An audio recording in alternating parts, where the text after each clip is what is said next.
வணக்கம். Extra equity commodity training and research academy உங்களை வரவேற்கிறது. எக்ட்ரா நிறுவனம் பல்வேறு வகையான பயிற்சி வகுப்புகளை நடத்துகிறது.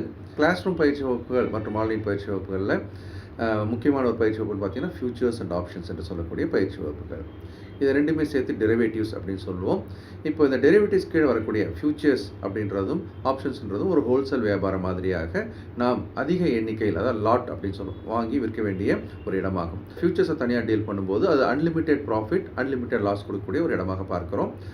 ஆப்ஷன்ஸ் அப்படின்னு பார்க்கும்போது அதில் ஒரு வகையில் பையிங் ஆன் ஆப்ஷன்ஸ்னு சொல்லும்போது அதில் அன்லிமிட்டெட் ப்ராஃபிட், லிமிட்டெட் லாஸ்ன்னு சொல்லக்கூடிய வகையில் இருக்குது.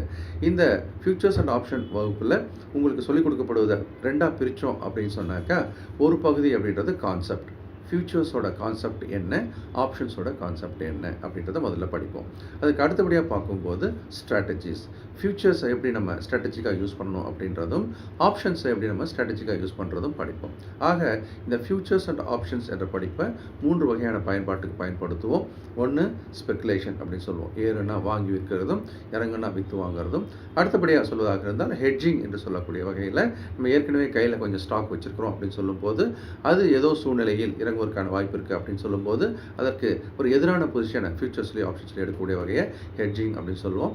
இந்த தாண்டி மூன்றாவது ஒரு வகையான ஒரு செயல்பாடு அப்படி சொல்வதாக இருந்தால் ஆர்பிட்ரேஜ் ஆப்பர்ச்சுனிட்டி அப்படின்னு சொல்லுவோம். ஸ்பாட் விலைக்கும் அந்த டெரிவேட்டிவ்ஸ் விலைக்கும் உள்ள இடைவெளி என்பது ஒரு ஃபேர் வேல்யூவை தாண்டி கூடியிருந்தாலோ குறைந்திருந்தாலோ அந்த ஒரு வாய்ப்பை எப்படி பயன்படுத்தி நாம் ஸ்பாட்டில் வாங்கி ஃபியூச்சர்ஸில் விற்பதோ இல்லை ஃபியூச்சர்ஸில் வாங்கி ஸ்பாட்டில் விற்பதோ செய்வதை பற்றி படிப்போம். ஆக இந்த ஃபியூச்சர்ஸ் அண்ட் ஆப்ஷன்ஸ் என்ற படிப்பானது உங்களுக்கு இந்த 3 வகையான செயல்பாடுகளையும் அறிந்து கொள்வதற்கு உதவும். ஃபியூச்சர்ஸ் அண்ட் ஆப்ஷன்ஸில் எச்சரிக்கையோடு செயல்பட வேண்டும் என்ற எச்சரிக்கையும் இப்போது நான் உங்களுக்கு திரும்ப சொல்கிறேன். ஏன்னா ஃபியூச்சர்ஸில் அன்லிமிட்டெட் ப்ராஃபிட் இருக்கிற மாதிரி அன்லிமிட்டெட் லாஸ் இருக்கும் அப்படின்றதுனால இதில் உங்களுடைய ரிஸ்க் மேனேஜ்மெண்ட்டை சரியாக பயன்படுத்தி மட்டுமே உள்ளே வர வேண்டும் என்ற எச்சரிக்கையும் கூடவே கொடுக்குறேன். ஃபியூச்சர்ஸ் அண்ட் ஆப்ஷன் என்ற இந்த படிப்பை சரியான வகையில் படித்து வெற்றிகரமாக செயல்படுவதற்கு எக்ட்ரா நிறுவனத்தினுடைய வாழ்த்துக்கள்.